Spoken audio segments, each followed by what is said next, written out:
Ini adalah contoh dari penggunaan definisi 4.1.4 dalam pembuktian nilai limit suatu fungsi di titik klasternya. Nah, berdasarkan bukti formal yang sudah dipaparkan, yang menarik adalah pemilihan delta. Kita ingat kembali definisi 4.14 memperlihatkan bahwa untuk setiap epsilon yang lebih dari 0 akan terdapat delta yang juga lebih dari 0. Sedemikian hingga untuk setiap X yang jaraknya dengan C itu kurang dari delta yang dipilih, itu ini, maka jarak antara fungsi di titik X-nya dengan titik limitnya harus kurang dari epsilon. Epsilon yang dimaksud itu ini. Dalam pembuktian, kita harus memperlihatkan ini. Di bukti ini sudah diperlihatkan bahwa nilai fungsinya di titik X dan jaraknya dengan nilai limitnya, yaitu 2C ditambah 3, itu ternyata kurang dari epsilon ya. Ini sudah diperlihatkan. Sehingga dengan ini dapat disimpulkan bahwa memang limit dari 2X ditambah 3 dengan X menuju C itu adalah 2C ditambah 3. Hanya saja, bagaimana caranya? Delta itu bisa dipilih epsilon per 2.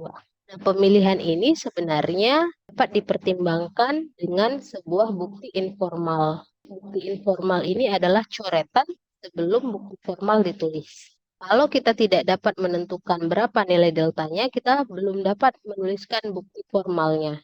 Karena delta ini bergantung pada epsilon yang dipilih. Sehingga pada bukti informal ini kita dapat mencari nilai delta dengan lihat ini terlebih dahulu. Jadi kita memulainya dari X kurang L. Ini kita kembangkan terlebih dahulu. Fx-nya adalah yang ini. Ini Fx. Berarti ini adalah 2X ditambah 3 dikurangi L. L-nya itu adalah yang ini.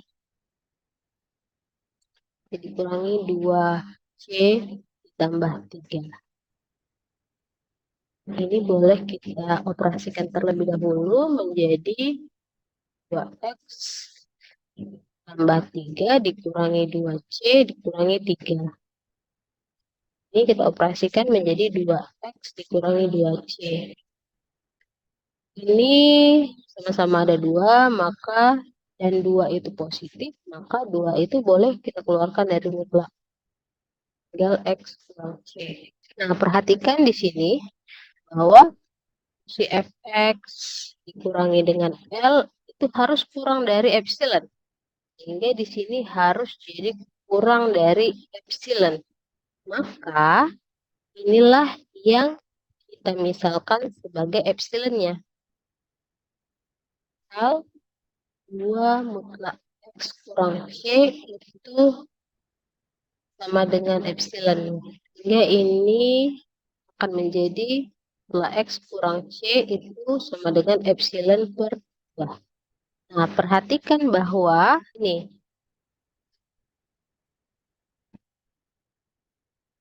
bahwa memang pada definisi kita sudah punya mutlak X kurang C kurang dari delta. Sehingga delta yang kita pilih boleh ini.